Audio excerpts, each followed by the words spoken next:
Udah masuk belum?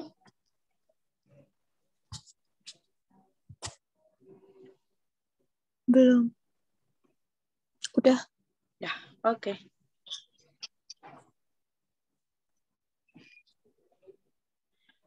Dari yang pertama, itu ada pengertian dari perubahan sosial.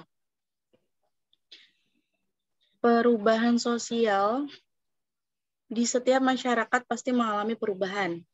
Perubahan yang terjadi di masyarakat meliputi perubahan norma-norma sosial, pola-pola sosial, interaksi sosial, pola perilaku organisasi, sosial, lembaga masyarakatan, lapisan-lapisan masyarakat, serta susunan kekuasaan dan wewenang. Kingsley Davis mengatakan bahwa perubahan sosial merupakan bagian dari perubahan kebudayaan. Perubahan dalam kebudayaan mencakup semua bagiannya, yaitu kesenian, ilmu pengetahuan, teknologi, filsafat, bahkan perubahan dalam bentuk serta aturan organisasi sosial. Nah, kemarin kan kita dari awal banget tuh udah belajar nilai dan norma sosial. Terus ada interaksi sosial. Terus ada bentuk penyimpangan dan pengendalian sosial. Diferensiasi sosial sama stratifikasi sosial kan. Nah, ini nanti yang akan kita bahas di perubahan sosial. Dari yang tadi kita sebut, yang aku sebutin tadi, gimana sih perubahan sosialnya? Apakah perilaku yang saat ini nantinya akan berubah, atau memang perilaku saat ini tuh sudah beda jauh dari masa yang sebelumnya? Oke. Yang pertama, perubahan sosial melekat pada masyarakat dengan kebudayaan karena alasan-alasan sebagai berikut. Yang pertama, menghadapi masalah-masalah baru. Contohnya, kemarin itu tahun akhir 2019 kan mulai adanya COVID ya. Nah, untuk di Indonesia sendiri kan COVID itu parah-parahnya Maret 2020. Nah, dari situ aja itu bisa menyebabkan perubahan sosial. Yang tadinya masyarakat itu kemana aja tanpa masker, terus nggak perlu pakai hand sanitizer. Nah, dengan adanya COVID, kemana-mana harus pakai masker. Kemudian harus jaga jarak. Nah, itu kan akan mempengaruhi perubahan sosial juga. Apalagi interaksi sosial dengan adanya jaga jarak. Selain itu, juga mempengaruhi terkait pekerjaan juga dari COVID-19 itu. Jadi dampaknya banyak banget. Dan walaupun sampai sekarang itu COVID-19 udah mending, variannya juga udah nggak terlalu bahaya dan kita udah mulai divaksin, tetap aja kebiasaan lama yang dulunya nggak pakai masker itu nggak bisa dihilangkan. Gitu. Itu salah satu contoh perubahan sosial yang nyata di Indonesia sendiri. Kemudian yang kedua, ketergantungan pada hubungan antar warga, pewaris kebudayaan. Nah, ini misalnya kayak misal di daerah-daerah yang adat istiadatnya itu masih kental, kayak misalkan di Lampung atau di suku Batak. Nah, itu kan kalau misalkan para tetua-tetuanya itu yang menjadi penerusnya adalah yang punya darah situ. Selain bukan anak dari kebudayaan, maksudnya ayah atau ibunya juga harus sama-sama kebudayaan sana. Kalau misalkan udah berakulturasi, misal orang Batak nikah sama orang Jawa, nah itu udah nggak boleh jadi pewaris lagi. Itu contohnya. Jadi ketergantungan hubungan antar warga sama pewaris itu masih ada. Kemudian yang ketiga, lingkungan yang berubah. Lingkungan yang berubah itu tadi kalau dikembangkan lagi dari COVID tuh bisa tuh. Karena penggunaan masker tadi, terus jaga jarak. Kan jadi interaksi sosial juga semakin jarang. Oke. Ya, sampai situ ada yang mau tanya dulu nggak? Belum. Oke, kita lanjut ke kecenderungan masyarakat untuk berubah. Sangat dipengaruhi oleh faktor-faktor berikut. Jadi, faktor-faktor yang membuat masyarakat itu berubah. Yang pertama, rasa tidak puas terhadap keadaan dan situasi yang ada. Karena keinginan manusia itu nggak ada habisnya ya. Makanya ini juga akan menyebabkan terjadinya perubahan sosial budaya. Kemudian yang kedua, timbulnya keinginan untuk mengadakan perbaikan. Yang ketiga, kesadaran akan adanya kekurangan dalam kebudayaan sendiri, sehingga berusaha untuk mengadakan perbaikan. Yang keempat, adanya usaha masyarakat untuk menyesuaikan diri dengan keperluan, keadaan, dan kondisi baru yang timbul sejalan dengan pertumbuhan masyarakat. Salah satunya tadi penggunaan masker dan hand sanitizer karena adanya COVID-19. Kemudian yang kelima, banyaknya kesulitan yang dihadapi yang memungkinkan manusia berusaha untuk mengatasinya. Kemudian kalau yang 5 ini contohnya misal kemarin kan gara-gara COVID-19 itu banyak para karyawan, pekerja itu banyak yang di PHK. Nah, untuk memperbaiki atau menghadapi kesulitan tersebut, banyak juga masyarakat yang membuka usaha mandiri. Jadi membuka usaha-usaha karena tadinya sebelumnya di PHK. Itu contohnya. Kemudian yang keenam, tingkat kebutuhan masyarakat yang semakin kompleks dan adanya keinginan untuk meningkatkan taraf hidup. Yang ketujuh, sikap terbuka dari masyarakat terhadap hal-hal baru, baik yang datang dari dalam maupun dari luar masyarakat. Yang kedelapan, sistem pendidikan yang memberikan nilai-nilai tertentu bagi manusia untuk meraih masa depan yang lebih baik. Kemudian yang selanjutnya, ada karakteristik perubahan sosial. Karakteristik yang pertama itu tidak ada masyarakat yang berhenti berubah. Jadi masyarakat atau orang itu pasti akan berubah seiring berkembangnya waktu. Kemudian Berubahnya dalam bentuk apa, Miss? Nah, berubahnya itu bisa dalam bentuk tindakan, bisa dalam bentuk selera, kemudian bisa juga budaya. Jadi ini kompleks. Maupun dari segi budaya, terus tadi dari segi selera, nah nanti dampaknya juga akan berpengaruh terhadap perilaku seseorang. Nah, perilaku nanti itu dampaknya ke perubahan sosial tadi. Gitu. Terus yang kedua ada perubahan yang terjadi pada lembaga kemasyarakatan tertentu diikuti pula oleh perubahan pada lembaga-lembaga sosial lainnya. Oke, ntar ini kok nyatu. Aku benerin dulu.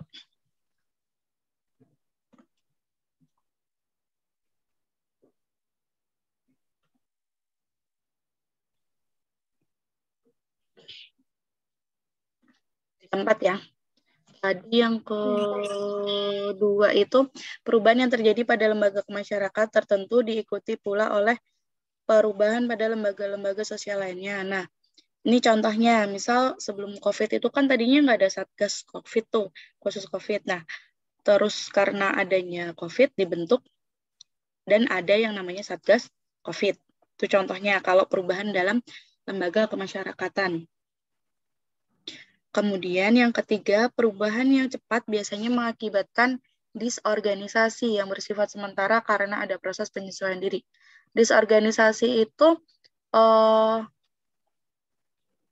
perilaku yang tidak sesuai dengan aturan. Jadi ada penyelewengan karena terjadinya perubahan sosial tadi. Jadi itu apa ya, kalau misalkan gampangnya itu amburadul, nggak sesuai tatanan, itu disorganisasi. Tapi itu hanya sifatnya sementara karena ada proses penyesuaian diri. Kemudian yang keempat, perubahan tidak dapat dibatasi pada bidang kebendaan atau spiritual saja karena kedua bidang tersebut mempunyai kaitan timbal balik yang sangat kuat. Yang selanjutnya, ini ada beberapa tokoh yang menyatakan penjelasan terkait perubahan sosial. Yang pertama ada Selo Sumarjan, menyatakan bahwa perubahan sosial adalah perubahan pada lembaga-lembaga kemasyarakatan di dalam suatu masyarakat yang mempengaruhi sistem sosialnya, termasuk nilai-nilai, sikap, dan perilaku di antara kelompok-kelompok dalam masyarakat. Kemudian yang kedua ada menurut Kingsley Davis, perubahan sosial adalah perubahan yang terjadi dalam struktur dan fungsi masyarakat. Yang ketiga ada John Lewis Gillin dan John Philip Gillin, melihat perubahan sosial sebagai variasi dari cara-cara hidup yang telah diterima, baik karena perubahan kondisi geografis, kebudayaan material, komposisi penduduk, ideologi, maupun karena adanya difusi atau penemuan-penemuan baru dalam masyarakat. Kemudian yang keempat ada Samuel Koenig, menyatakan bahwa perubahan sosial menunjuk pada modifikasi-modifikasi yang terjadi dalam pola-pola kehidupan manusia. Oke, nah di sini perubahan sosial itu bisa mengarahnya ke kemajuan, bisa kemunduran. Jadi perubahan sosial itu bisa menyebabkan berkembang dan juga kemunduran. Yang namanya, kalau misalkan bersifatnya itu berupa kemajuan, namanya progres. Kalau kemunduran itu regres. Ini nanti biasanya soal juga sering muncul nih. Progres, regres. Kemajuan progres terjadi apabila perubahan yang ada mampu menciptakan kemudahan bagi masyarakat untuk memenuhi kebutuhan hidupnya. Perubahan di sini diartikan sebagai proses pembangunan masyarakat ke arah yang lebih baik. Jadi kalau namanya juga kemajuan berarti perubahannya itu pastinya akan memberikan dampak yang baik dan menguntungkan bagi masyarakat. Itu yang progres. Contohnya salah satunya itu kemarin ada COVID tuh. Nah, pemerintah itu punya solusi gimana biar COVID itu nggak naiknya tuh cepat. Nah, salah satunya adalah dengan vaksin tadi. Gitu. Terus yang perubahan yang dikatakan berupa kemunduran atau regres apabila perubahan yang terjadi dalam masyarakat pada aspek tertentu membawa pengaruh yang kurang menguntungkan. Itu kalau yang regres ya. Kalau regres itu contohnya misal harga BBM ini misal ya. Misal harga BBM itu diberikan subsidi. Subsidi itu adalah pengurangan biaya yang dibiayai oleh pemerintah. Jadi misal tadi harganya tuh 10.000. Harganya 10.000. Nah, pemerintah memberikan subsidi BBM-nya jadinya harganya cuma 8.000 per liternya. Tapi dengan adanya subsidi tersebut, kegiatan-kegiatan lainnya itu tidak bisa berjalan dengan baik. Nah, itu termasuk regres. Jadi kalau progres tuh harus sama-sama menguntungkan. Nah, kalau regres tuh ada yang dirugikan atau yang tidak diuntungkan. Oke, sampai situ ada yang mau ditanyain dulu nggak? Belum. Oke, kita lanjut ya. Ke teori perubahan sosial. Kecenderungan untuk terjadinya perubahan sosial merupakan suatu gejala yang wajar dalam kehidupan sosial. Perubahan sosial akan terus berlangsung dan perkembangannya tidak akan berhenti. Ada beberapa teori yang menjelaskan tentang fenomena perubahan sosial ini, antara lain sebagai berikut. Yang pertama, ada teori evolusi. Teori evolusi mungkin sering kita dengar dalam ilmu biologi dan secara garis besar, kita juga pasti mengetahui inti dari teori ini. Penjelasan teori evolusi dalam ilmu sosial juga tidak jauh berbeda dengan sains. Teori evolusi menjelaskan bahwa perubahan sosial terjadi secara lambat untuk waktu yang lama di dalam sistem masyarakat. Menurut teori ini, perubahan sosial terjadi karena perubahan pada cara pengorganisasian masyarakat, sistem kerja, pola pemikiran, dan perkembangan sosial. Perubahan sosial dalam teori evolusi jarang menimbulkan konflik karena perubahannya berlangsung lambat dan cenderung tidak disadari. Nah, ini contohnya gini, misal, kalau dulu ya, yang jadi direktur atau CEO atau pemimpin suatu perusahaan maupun instansi itu adalah harus orang yang lebih tua umurnya. Dulu budayanya seperti itu. Tapi sekarang itu kan nggak harus kayak gitu. Yang cocok jadi pemimpin ya memang yang mempunyai karakter dan skill dan cocok untuk menjadi seorang pemimpin. Entah itu dia lebih muda, mau entah pun walaupun dia umurnya itu masih muda daripada yang lainnya. Jadi yang diutamakan itu lebih ke skill daripada ke senioritasannya. Nah, tapi ini tuh berubahnya nggak langsung kayak misal setahun, 2 tahun, nggak. Itu ada prosesnya. Jadi, hal tersebut itu masih diterima oleh masyarakat. Itu contohnya, teori evolusi. Kemudian, menurut Surjono Sukanto, terdapat 3 teori utama dalam evolusi. Yang pertama, teori evolusi unilinear. Teori ini menyatakan bahwa manusia dan masyarakat mengalami perkembangan yang sesuai dengan tahap-tahap tertentu. Perubahan ini membuat masyarakat berkembang dari yang sederhana menjadi tahapan yang lebih kompleks. Yang kedua, ada teori evolusi universal, menyatakan bahwa perkembangan masyarakat tidak perlu melalui tahapan tertentu yang tetap, karena menurut teori ini, kebudayaan manusia telah mengikuti suatu garis evolusi tertentu. Kemudian yang ketiga, ada teori evolusi multilinear, menyatakan bahwa perubahan sosial dapat terjadi dalam beberapa cara, tetapi cara tersebut akan mengarah ke arah yang sama, yaitu membentuk masyarakat yang lebih baik. Itu kalau menurut Surjono Sukanto ya, teori evolusi dibagi menjadi 3.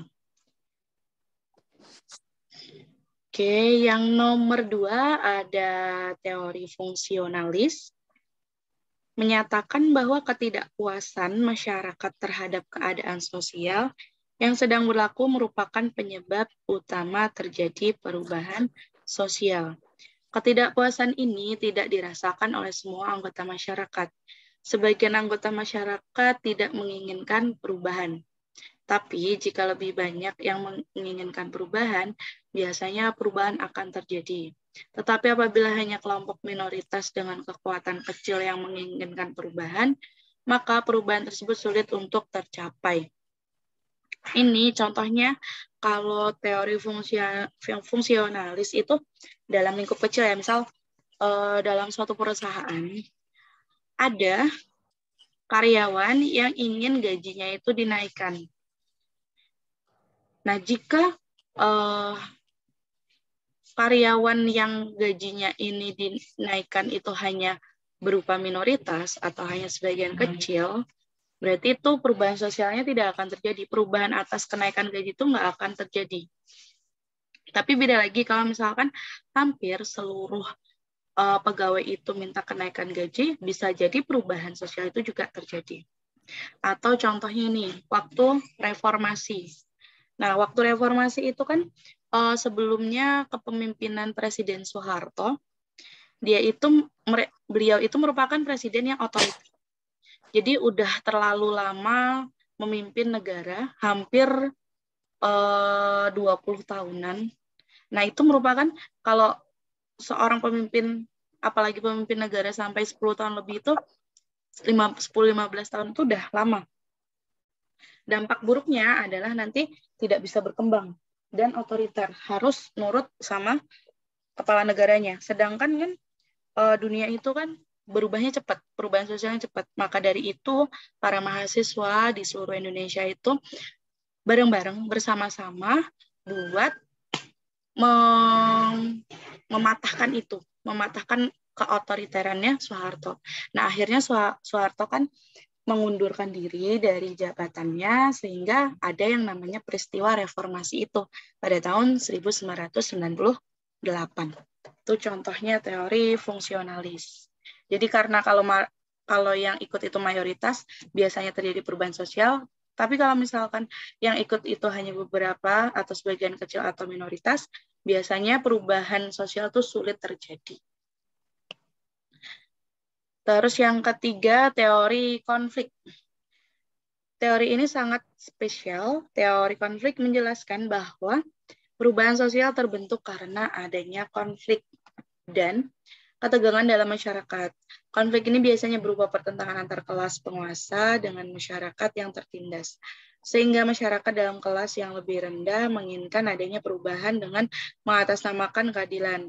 Berdasarkan teori ini, jika memang perubahan yang dikehendaki berhasil tercapai, maka pada akhirnya masyarakat yang terbentuk akan hidup tanpa pembagian kelas. Nah, ini tadi yang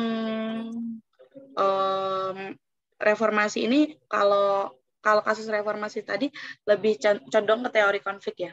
Tapi itu bisa juga jadi teori fungsionalis, tapi diambil dari seberapa banyak orang yang ikut, yang minoritas atau mayoritasnya. Tapi kalau misalkan diambilnya itu dari segi konfliknya, yang tidak setuju tadi atas keotoriteran Presiden Soeharto, itu berarti maksudnya baru ke teori konflik. Terus yang keempat, ada teori siklus, menyatakan bahwa perubahan sosial ini bagaikan roda yang sedang berputar. Artinya, perubahan zaman merupakan sesuatu yang tidak dapat dihindari oleh manusia dan tidak dapat dikendalikan oleh siapapun. Bagaimanapun seseorang berusaha untuk mencegah terjadinya perubahan sosial, mereka tidak akan mampu. Karena perubahan sudah seperti sifat alami yang dimiliki setiap lingkungan masyarakat. Nah, kalau siklus itu berputar. Jadi, misal, kalau dari gampangnya ya, model baju aja. Dulu masyarakat, celana apa ya namanya ya? Celana kulot. Celana kulot kan itu sebenarnya udah hype, ini kan tahun 19-an, 1990-an kan. Nah, terus mulai tahun 2000 tuh udah nggak lagi. Nah, sekarang ini lagi jadi fashion lagi. Nah, itu contohnya teori siklus. Jadi, yang dulu bisa lagi kembali terjadi ke masa sekarang lagi. Gitu. Ada yang mau ditanyain dulu nggak? Belum. Oke. Lanjut. Coba dari bentuk-bentuk perubahan sosial ini yang kamu yang baca nih. Bentuk-bentuk perubahan sosial. Perubahan sosial berdasarkan kecepatan terjadinya. Yang pertama, perubahan evolusi. Perubahan evolusi adalah perubahan sosial yang berlangsung secara lambat dan dalam waktu yang cukup lama dengan tidak adanya kehendak tertentu dari masyarakat yang bersangkutan. Perubahan ini biasanya terjadi karena perkembangan kondisi.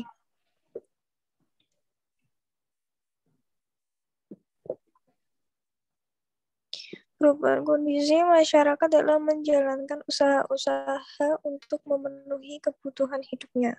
Yang kedua, perubahan revolusi.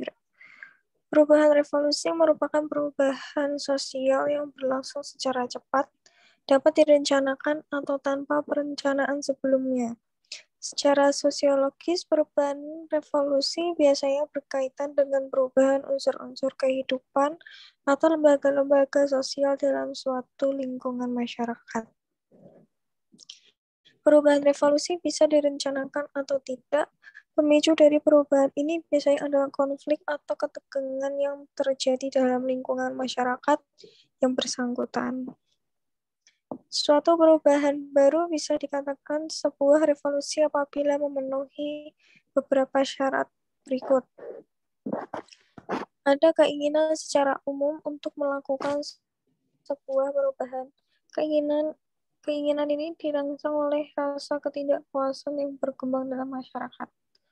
Adanya pemimpin atau sekelompok orang yang dianggap mampu menjadi pemimpin dalam lingkungan yang bersangkutan.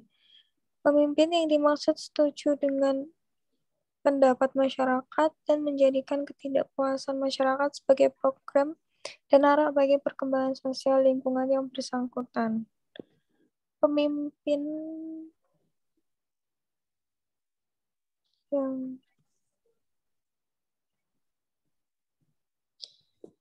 yang dimaksud harus menunjukkan suatu tujuan positif pada masyarakat. Harus ada momentum yang tepat, pemilihan waktu yang tepat sangat penting dalam melakukan sebuah revolusi. Semakin tepat suatu momentum, maka akan semakin besar suatu revolusi dapat berjalan secara lancar. Perubahan sosial berdasarkan perencanaannya. Pertama, perubahan sosial yang direncanakan. Perubahan sosial yang direncanakan adalah perubahan yang sudah dijadikan tujuan oleh pihak-pihak yang hendak melakukan perubahan. Pihak-pihak tertentu ini biasanya disebut sebagai agent of change. Biasanya mereka merupakan kelompok yang mendapat kepercayaan dari masyarakat untuk menjadi pemimpin dalam lingkungan yang bersangkutan. Suatu perubahan sosial yang direncanakan akan selalu berada di bawah pengendalian dan pengawasan agent of change tersebut. Kedua, perubahan sosial yang tidak direncanakan. Perubahan yang tidak direncanakan biasanya berupa perubahan yang tidak dikehendaki dan terjadi di luar perkiraan masyarakat. Perubahan ini sering memicu masalah-masalah baru karena perubahan tersebut muncul secara tiba-tiba. Contohnya adalah kasus tsunami yang terjadi di Aceh. Bencana alam ini membuat terjadinya perubahan besar dalam kehidupan sosial masyarakat Aceh pada saat itu. Berdasarkan pengaruhnya, perubahan sosial dibagi menjadi perubahan sosial berpengaruh besar adalah perubahan sosial yang mengakibatkan terjadi perubahan pada struktur kemasyarakatan, sistem mata pencarian, hubungan kerja, dan lapisan masyarakat atau stratifikasi masyarakat. Contohnya berubahnya sistem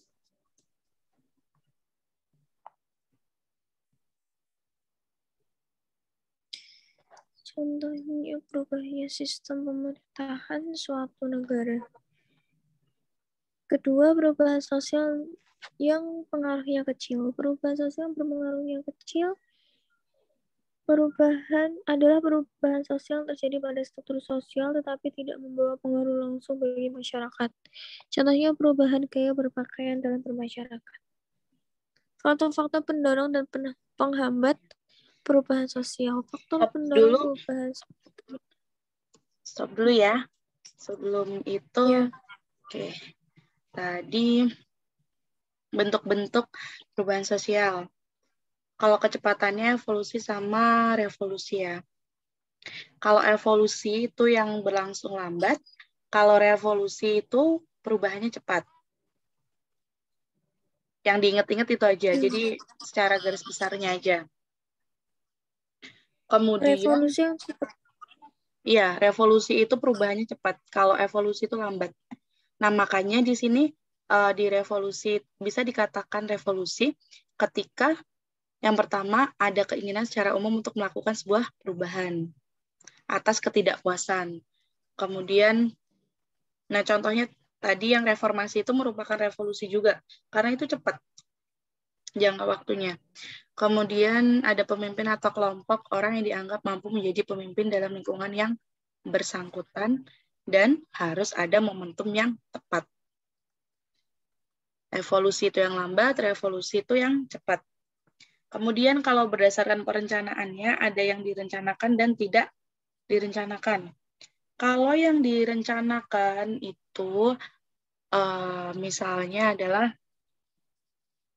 pembangunan fasilitas di suatu negara. Nah, kalau kayak gitu kan udah direncanakan kan sebelumnya.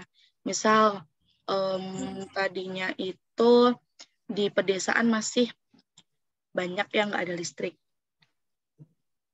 Terus dengan adanya pergantian kabinet atau pergantian pemimpin negara, di desa-desa itu jadi buat distribusi listriknya itu jadi baik. Nah, itu contoh perubahan sosial yang direncanakan. Jadi memang udah ada rencana. Kalau yang tidak direncana itu biasanya emang lebih banyak tuh terkait bencana. Kayak tadi misalnya tsunami, COVID, itu kan tidak direncanakan. Terus kalau berdasarkan pengaruhnya itu ada yang berpengaruh besar. Contohnya sistem pemerintahan suatu negara ya, yang tadinya kan kalau di Indonesia sendiri itu kan ada, kalau dulu berubah-ubah kan, dari yang demokrasi terpimpin, terus demokrasi liberal, macam-macam itu. Nah itu contoh yang pengaruhnya besar, karena semua masyarakat itu harus ikut. Kemudian yang pengaruhnya kecil itu contohnya tadi perubahan gaya berpakaian. Oke, sekarang yang faktor-faktornya, lanjut. Faktor-faktor pendorong dan penghambat perubahan sosial. Faktor pendorong perubahan sosial tidak terjadi dengan sendirinya, tetapi dipengaruhi oleh faktor-faktor tertentu yang menjadi pendorong terjadinya perubahan, yakni faktor pendorong yang datangnya dari dalam masyarakat itu sendiri atau internal, dan faktor pendorong yang datangnya dari luar masyarakat atau eksternal. Faktor internal yang pertama, bertambah atau berkurangnya penduduk, penemuan-penemuan baru. Penemuan baru dibedakan dalam pengertian invention dan discovery. Invention adalah proses menghasilkan suatu unsur kebudayaan baru dengan mengombinasi atau menyusun kembali unsur-unsur kebudayaan lama dalam masyarakat. Discovery adalah penemuan unsur kebudayaan baru, baik berupa alat ataupun gagasan. Discovery dapat menjadi invention jika masyarakat sudah mengakui, menerima, bahkan menerapkan penemuan tersebut. Penemuan baru pada umumnya mengakibatkan bermacam-macam pengaruh pada masyarakat. Antara lain, penemuan baru akan menimbulkan pengaruh pada bidang-bidang lain. Penemuan baru seperti radio, handphone, dan lain-lain akan memancarkan pengaruhnya ke beberapa arah. Penemuan baru mengakibatkan perubahan-perubahan yang menjalar dari satu lembaga kemasyarakatan ke lembaga kemasyarakatan lainnya. Misalnya, penemuan baru kapal terbang telah membawa pengaruh besar terhadap metode berperang. Nanti ini invention, discovery itu biasanya juga keluar nih. Jadi harus tahu bedanya ya. Sama inovasi itu juga beda. Kalau discovery itu dia cenderung penemuannya baru dan belum pernah ada sebelumnya. Ini kayak misal contohnya, kalau sekarang kan udah ada mobil ya. Terus misal suatu saat ditemuin mobil terbang. Nah, itu contohnya dari discovery. Belum ada sebelumnya, terus ditemuin itu namanya discovery. Nah, kalau yang invention itu lebih kayak memodifikasi. Kayak misal HP sekarang kan udah ini apa? Dulu sebelumnya kan QWERTY. Belum ada yang layar sentuh. Tapi fungsinya sama. Nah, kemudian dikembangkan lagi sehingga bisa sampai sekarang yang modelnya layar sentuh. Itu contohnya invention. Oke, lanjut. Yang C. Mana? Beberapa penemuan baru dapat mengakibatkan satu jenis perubahan, misalnya penemuan mobil, kereta api, dan telepon menyebabkan tumbuhnya lebih banyak pusat-pusat kehidupan di daerah pinggiran kota yang dinamakan suburban. Yang ketiga, ada pertentangan masyarakat dan terjadinya pemberontakan atau revolusi. Faktor eksternal yang pertama, lingkungan fisik yang ada di sekitar manusia, peperangan, pengaruh kebudayaan masyarakat lain. Penyebaran kebudayaan atau pengaruh dari satu daerah ke daerah lain dapat terjadi secara langsung ataupun tidak langsung. Proses tersebut disebut difusi. Maksudnya pengaruh suatu kebudayaan terhadap kebudayaan lain dapat pula dilakukan dengan penetrasi atau pemasukan. Penetrasi damai atau penetration pacificu, yaitu maksudnya sebuah kebudayaan dilakukan dengan jalan damai. Penyebaran kebudayaan secara damai akan menghasilkan hal-hal berikut: akulturasi, asimilasi, dan sintesis. Penetrasi paksa atau penetration violence, yaitu maksudnya sebuah kebudayaan dilakukan secara paksa dan merusak. Faktor penghambat perubahan sosial. Pertama, kurangnya hubungan dengan masyarakat lain, perkembangan ilmu pengetahuan yang terlambat, sikap masyarakat yang masih mengagungkan tradisi masa lampau, dan cenderung konservatif. Oke.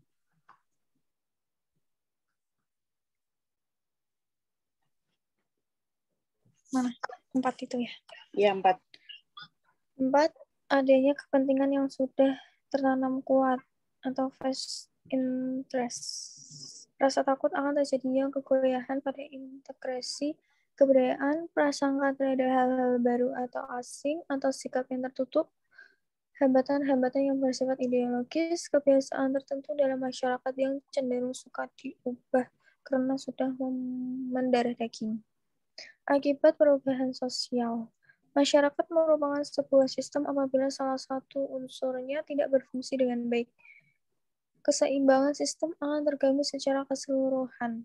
Ketidakseimbangan sistem ini akan mengakibatkan timbulnya disorganisasi sosial yang lama-kelamaan akan berubah menjadi disintegrasi sosial. Sarjana Sukanto mengatakan bahwa disorganisasi atau disintegrasi sosial adalah proses berpudarnya norma-norma dan nilai-nilai dalam masyarakat karena perubahan yang terjadi pada lembaga-lembaga kemasyarakatan. Apabila terjadi disintegrasi sosial, situasi dalam masyarakat tersebut lama-kelamaan akan menjadi kacau.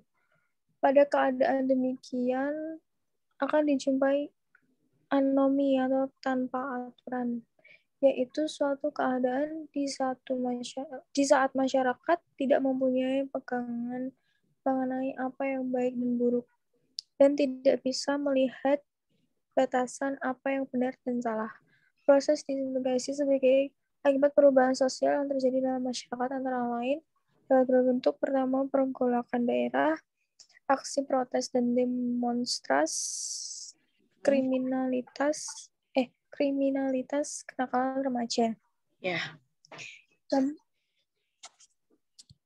ya, Kak, lanjut tuh.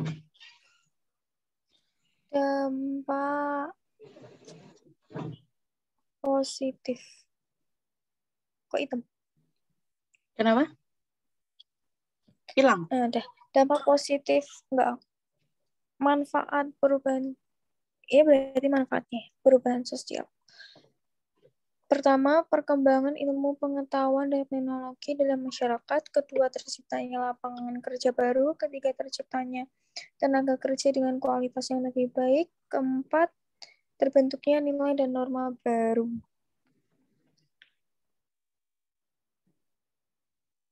Oke. Kelima, efektivitas dan efisiensi kerja meningkat. Keenam, tingkat pendidikan dan kesadaran politik semakin tinggi. Perlindungan dan kebebasan dalam berpendapat, dan masyarakat semakin menghargai waktu. Dampak negatif perubahan sosial. Pertama, terjadinya disintegrasi sosial atau kesenjangan sosial, perbedaan kepentingan yang akan menimbulkan perpecahan. Kedua, terjadinya ketegangan dan pergolakan di daerah yang bersangkutan. Tiga, muncul permasalahan sosial baru karena perubahan nilai norma dan kondisi kebudayaan baru. Memicu kerusakan lingkungan, mulai redupnya keberadaan adat istiadat karena kebudayaan lama cenderung ditinggalkan. Perubahan tingkah laku ke arah negatif sehingga memicu konflik sosial. Ketujuh, lembaga sosial tidak dapat berfungsi secara maksimal, adanya kesenjangan sosial, dan budaya konsumtif semakin besar karena tingkat konsumsi akan menggambarkan status seseorang. Oke. Dari yang mulai faktor-faktor sampai akibat dan dampak, ada yang mau tanyain dulu nggak?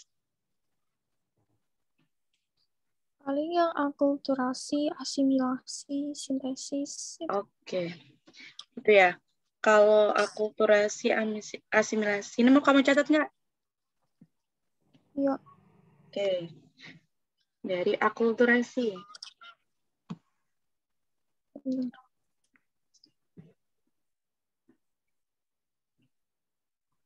Ya, akulturasi adalah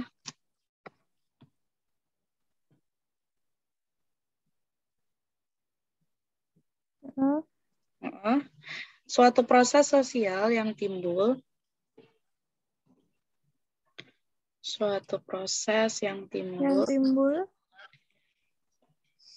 Manakala suatu kelompok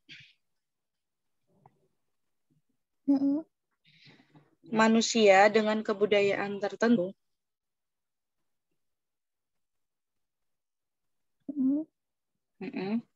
kebudayaan tertentu dihadapkan dengan unsur dari tertentu apa, Miss? terakhir sampai apa? Tertentu dihadapkan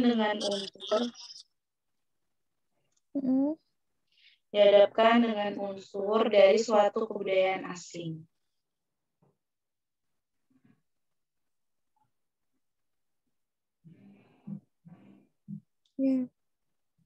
Ya. Terus atau bisa disebut juga sebagai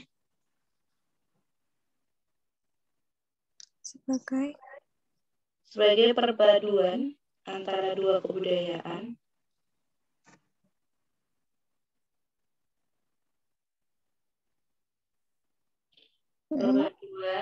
dari dua kebudayaan atau lebih yang berbeda tanpa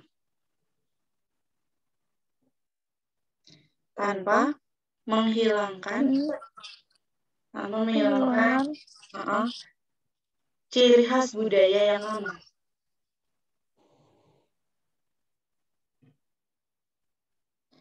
Contohnya,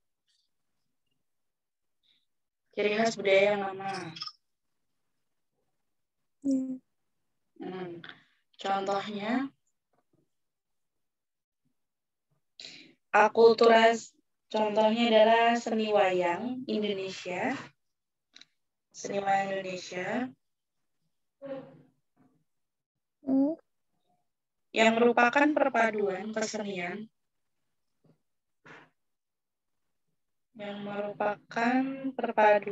kesenian Jawa dengan cerita dari India. Dengan cerita dari India seperti Mahabharata.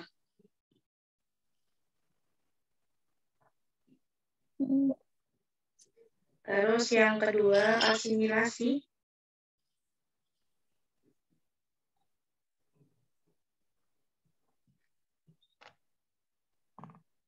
Asimilasi adalah perpaduan dua kebudayaan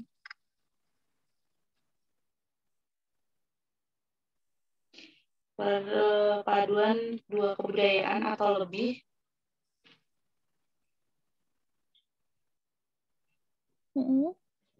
yang menghasilkan budaya baru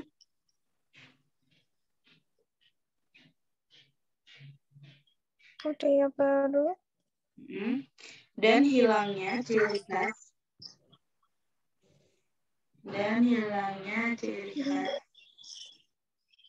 kebudayaan yang lama atau yang asli.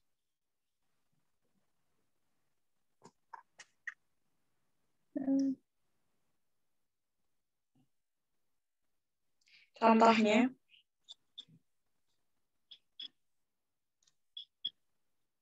musik dangdut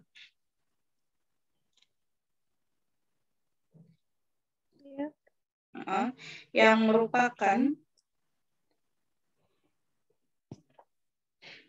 perpaduan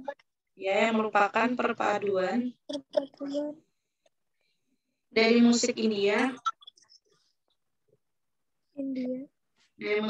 Arab dan Melayu.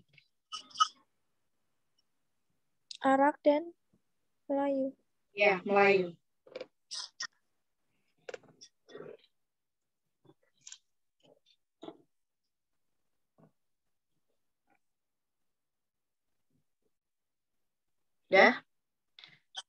Terus yang ketiga, sintesis.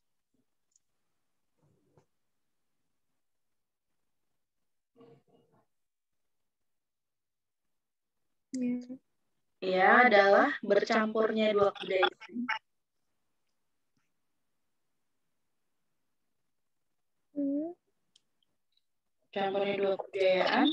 yang berakibat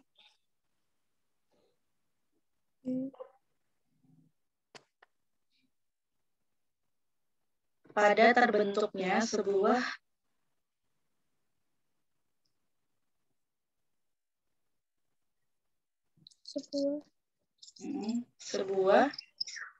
kebudayaan baru yang sangat berbeda. Yang sangat berbeda. Dengan kebudayaan asli. Dengan kebudayaan asli. Asli. Ya. Contohnya.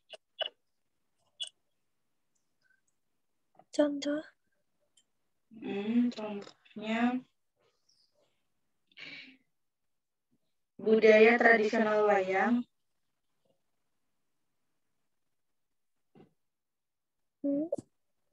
budaya tradisional wayang yang berisi kisah kepahlawanan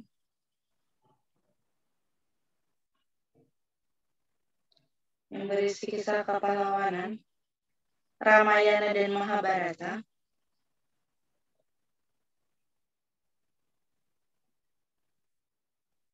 ya. Namun dikemas dengan ajaran Islam.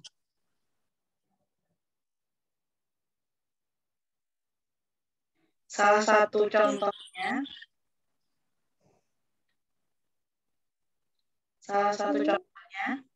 dengan mengganti nama-nama dewa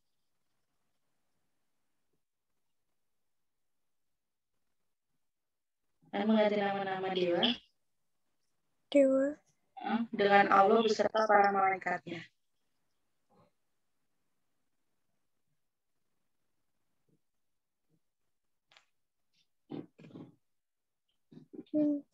Ya, jadi itu kalau sintesis itu udah beda jauh banget.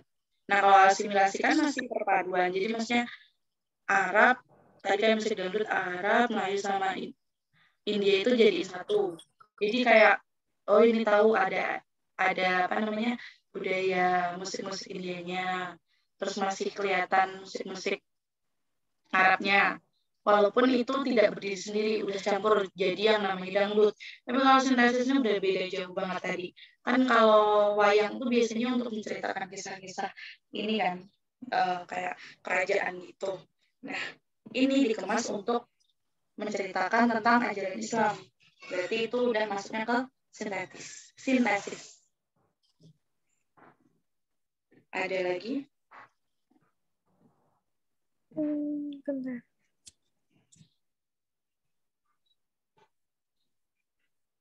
Yang difusi itu. Oke. Nah, difusi ya. Difusi itu sebenarnya tadi udah sebelumnya di materi pertama kali itu udah ada. Tapi kalau mau catat lagi boleh deh.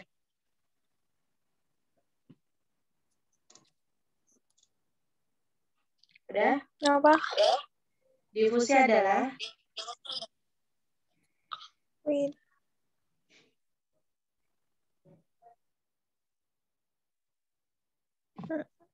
Difusi adalah proses penyebaran. Proses penyebaran.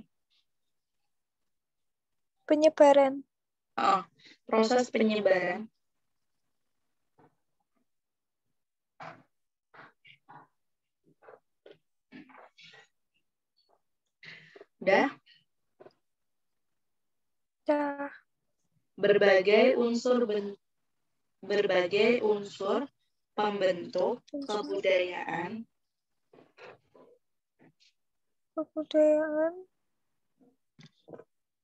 baik berupa ide, keyakinan,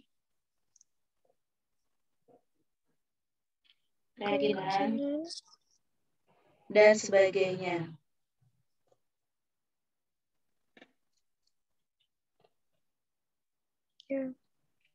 Nah, itu difusi. Jadi difusi itu termasuk salah satu penyebaran nilai sosial atau norma sosial. Salah satunya kebudayaan tadi.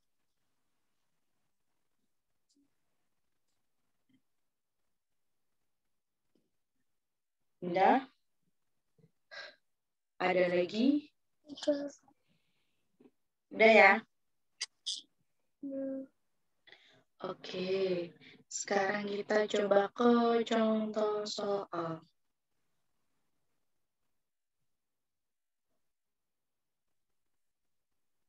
Soalnya udah aku kirim belum ya? Yang latihan soal UN. Udah. Latihan so. Mm-mm. Udah. Udah ya. Oke. Dari yang pertama.